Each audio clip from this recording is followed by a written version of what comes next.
کچھ توجہ نہ دیں تو اسلام اس کی اجازت نہیں دیتا. جس طریقے سے ایک لفظ ہے کہ اس کو خود بھی کلمہ ہونا چاہیے، محمل نہیں ہونا چاہیے، اور عبارت ہے اس کا بھی مفہوم ہونا چاہیے، اسی طریقے سے جو سماج ہے، جس سوسائٹی میں ہم رہ رہے ہیں، اس کی سمت بھی صحیح ہونی چاہیے. سماج کی سمت درست ہونی چاہیے، اور ہر شخص کی ذمہ داری ہے کہ اس سماج کی اصلاح کی کوشش کرے. اور ورنہ دوسری صورت یہ ہے کہ وہ وہاں سے ہجرت کر جائے. میں آپ سامنے قرآن کریم کا حکم اس سلسلے میں پیش کرنا چاہتا ہوں.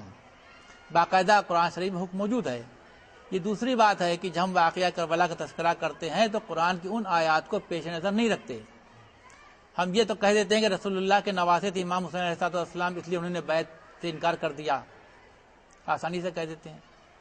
کبھی کہہ دیا جاتا ہے کہ وعدہ طفلی تھا، بچپنے میں وعدہ کر لیا تھا، لہذا اس کو نبھانے کے لیے کربلا کے میدان میں امام حسین آ گئے. یعنی معاذ اللہ، اگر امام حسین علیہ السلام بچے نہ ہوتے اور بڑے ہوتے تو کیا وعدہ نہ کرتے کربلا میں قربانی دینے کا؟ بچپنے میں تھے اس لیے وعدہ کر لیا، انہیں وعدہ طفلی تھا. تو اصل طریقے سے دیکھا جائے تو یہ ایک طریقے سے توہین ہے ان کی کہ بچپنے وعدہ کر لیا.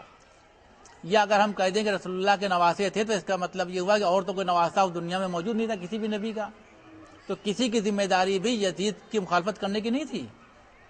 باقی کو تو نواسا تو تھا نہیں رسول اللہ کا، تو اس کا مطلب جو آدمی جنہوں نے یزید کی بیعت کر لی، کیا وہ صحیح کر رہے تھے وہ لوگ؟ تو ہم کو چاہیے کہ جب ہم کسی امام کے زندگی پر غور کریں تو اس کو قرآن شریف کی روشنی میں دیکھیں.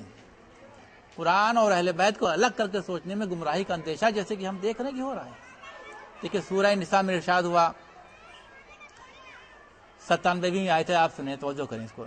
ان الذین توفاہم الملائکۃ ظالمی انفسہم قالوا فیما کنتم قالوا کنا مستضعفین فی الارض قالوا الم تکن ارض اللہ واسعۃ فتہاجروا فیہا فاولئک مأواہم جہنم وساءت مصیرا. یہ سورہ نساء کی 97ویں آیت ہے. ارشاد ہو رہا ہے بے شک جب فرشتے ان لوگوں کی روحیں قبض کریں گے کہ جنہوں نے اپنے نفسوں پر ظلم کیا، تو حیرت سے پوچھیں گے کہ تم کس حالت میں رہے؟ تو وہ کہیں گے کہ ہم نے زمین پر مستضعفین کی، زمین پر کچلے ہوئے لوگوں کی زندگی بسر کی، زمین پر دلتوں کی زندگی بسر کی. تو پوچھیں گے کیا اللہ کی زمین وسیع نہ تھی کہ تم ہجرت کر جاتے؟ اور ایسے ہی لوگوں کا ٹھکانہ جہنم اور انجام بد ہے. صلوات بھیجیں آپ حضرات.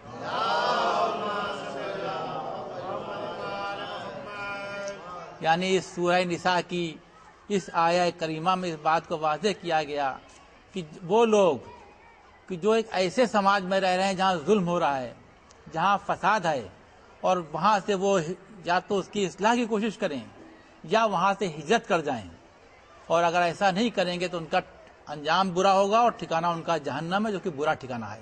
واضح طور پر کہہ دیا گیا. اس کے بعد کی آیتوں پر اگر آپ غور کریں تو ایک استثناء، اس کو ایکسیپشنز کہتے ہیں، وہ ہے کہ الا المستضعفین من الرجال والنساء والولدان لا یستطیعون حیلۃ ولا یہتدون سبیلا فاولئک عسى اللہ ان یعفو عنہم وکان اللہ عفوا غفورا. ارشاد ہو رہا ہے اگلی دو آیتوں میں کہ سوائے ان مردوں عورتوں بچوں میں مستضعفین میں کہ ان مردوں عورتوں بچوں کے کہ جن کو نہ تو کوئی راستہ دکھائی پڑتا ہے اور نہ جو انہیں اتنی استطاعت ہے کہ وہ ہجرت کر سکیں، تو امید ہے کہ اللہ ان کے حال سے درگزر فرمائے گا، کیونکہ اللہ بخشنے والا اور رحم کرنے والا ہے. یعنی یہاں پر بھی اگر آپ غور کریں تو کمزوری یہ چھٹکارے کے لیے دلیل نہیں ہے، کیونکہ اللہ غفور ہے اور اللہ رحیم ہے، لہذا ان کے معاملات سے درگزر کر دے گا. ورنہ اگر آدمی کہے کہ صاحب ہماری تو کوئی قوت و طاقت تھی نہیں، لہذا ہم حالات کو بدل نہیں سکتے تھے، پڑے رہے وہاں، تو اگر آپ حالات کو نہیں بدل سکتے ہیں تو آپ وہاں سے ہجرت کر جائیے. لیکن فاسد معاشرے میں، ظالم سماج میں آپ رہیں بھی، وہاں زندگی گزاریں بھی، اور کوئی آدمی سوچے کہ اس کا چھٹکارا ہو جائے گا تو ممکن نہیں ہے. یا تو اصلاح کریں اور یا وہاں سے ہجرت کر جائیں. صلوات بھیجیں آپ حضرات محمد علیہ. تو دو ہی راستے ہیں، یا تو آدمی اصلاح کرے اور یا ہجرت کر جائے. اور تمام انبیاء کی تاریخ میں آپ دیکھیے کہ آپ کو یہی ملے گا کہ جب بھی اللہ نے کسی پیغمبر کو بھیجا اور اس نے اپنی قوم والوں میں تبلیغ کی اور اس تبلیغ کی راہ میں رکاوٹیں کھڑی کی گئیں، تو ایسا کبھی نہیں ہوا کہ وہ پیغمبر اسی قوم میں رہا ہو اور تبلیغ کا کام چھوڑ دیا اس نے. کسی پیغمبر کے بارے میں آپ کو نہیں ملے گا. آپ کو یہ ملے گا کہ یا تو اس قوم کو اللہ نے تباہ کر دیا، قوم ختم ہو گئی، یا اس نبی نے وہاں سے ہجرت کر دی، یا اس نبی کو قتل کر دیا گیا۔ یہ نہیں ہوا کہ نبی زندہ بھی رہا ہو اور اس نے تبلیغ کا کام چھوڑ بھی دیا اور اسی بستی میں رہا ہو۔ یہ تین چیزیں آپ کو یکجا نہیں ملیں گی۔ تو یہ جو حکم قرآنی ہے یہ اس زمانے میں بھی تھا اور آج بھی ہے اور قیامت تک رہے گا۔ تو ہم کو یہ متوجہ کرنے کے لیے ہے کہ ہم جس سوسائٹی میں رہ رہے ہیں، جس سماج میں رہ رہے ہیں، جس معاشرے میں ہم رہ رہے ہیں، ہم اس کو آنکھ کھول کر کے دیکھیں۔ کیا ہم دیکھ رہے ہیں کہ یہاں عدل کا نظام قائم ہے؟ کیا ہم دیکھ رہے ہیں کسی کا حق نہیں مارا جا رہا ہے؟ تو ٹھیک ہے، لیکن اگر ہم پا رہے ہیں کہ نہیں حق غصب ہو رہا ہے، اگر ہم پا رہے ہیں کہ نہیں سماج میں برائیاں ہیں، اگر ہم محسوس کر رہے ہیں کہ ہمارے سماج کا وہ راستہ نہیں ہے کہ اس پر رسول اللہ امت کو چلانا چاہتے تھے، تو ہم پر فریضہ عائد ہوتا ہے کہ ہم اس کی اصلاح کے لیے کوشش کریں۔ صلوات بھیجیں آپ حضرات محمد۔ ورنہ سورہ نساء کی وہ آیتیں ایک دم واضح اور کلیئر ہیں کہ کوئی آپ کچھ عمل انجام دے لیں گے لیکن چھٹکارا نہیں ہے۔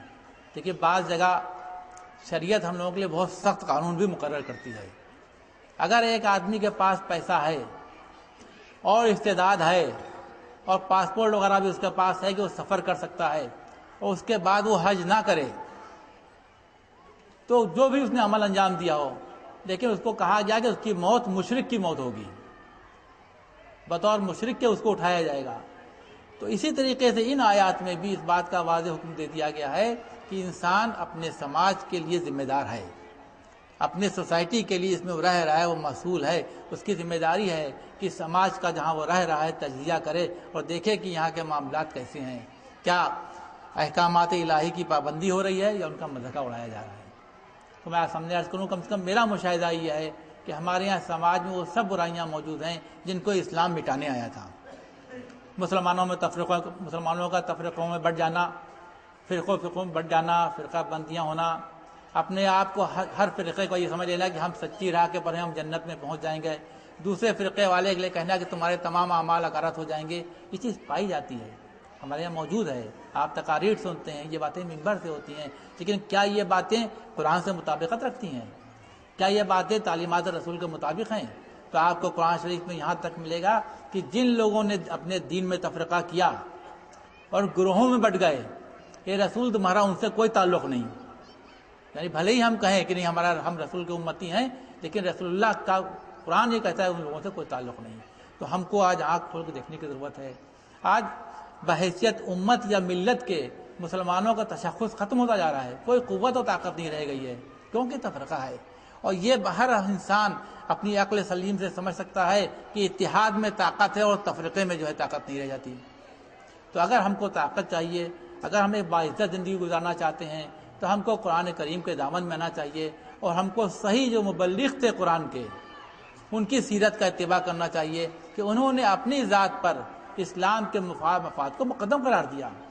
کوئی وجہ نہیں تھی کہ امام حسین علیہ السلام ان کے اصحاب جو ہے اب کربلا کے میدان میں آگے قربانیاں دیتے۔ اگر وہ اپنی زندگی کو مقدم قرار دے لیتے تو کم از کم ہمارا آپ کا سب کا عقیدہ یہ ہے کہ امام حسین اور ان کے اصحاب کی ہر فرد ہم سے 1000 درجہ بہتر، یہاں تک کہ جون غلام اور جو دوسرے افراد باہر سے شامل ہو گئے وہ بھی ہم سے بہتر تھے۔ تو کیا وہ اپنی جان نہیں بچا سکتے تھے؟ کیوں جانیں قربان کی گئیں؟ اس لیے کہ اس میں اللہ کی مشیت ہے، اللہ کا حکم ہے کہ ظالم کا مقابلہ کرنا ہے۔ اگر آپ میں طاقت ہے تو ظالم کو کچل دیجئے، نہیں طاقت ہے تب بھی آپ اس کے خلاف آواز تو اٹھائیے، بھلے ہی آپ کو جو سزا دینے کے لیے وہ آمادہ ہو جائے وہ الگ کی چیز ہے، لیکن حق پر ہم کو قائم رہنا ہے۔ تو آج یہی ضرورت ہمارے ساتھ بھی، جب ہم تذکرہ کرتے ہیں تو ہم دیکھیں کہ کتنے کم وسائل کے ساتھ امام حسین علیہ السلام ان کے اصحاب نے جنگ کی ہے۔ بس آخر کلام میں آپ کو متوجہ کروں گا، دیکھیے آج 8 تاریخ ہے، محرم کی 8 تاریخ ہے، اور جناب ابو الفضل عباس کا تذکرہ ہوتا ہے۔ کس کس عالم میں انہوں نے جنگ کی ہے؟ جب پورا صحیح سلامت جسم میں تب بھی آپ نے جنگ کی ہے، جب آپ کا ایک بازو قطع ہو گیا تب بھی آپ نے جنگ کی ہے، اور جب دوسرا بازو قطع ہو گیا اور جنگ کے قابل نہیں رہے تب بھی آپ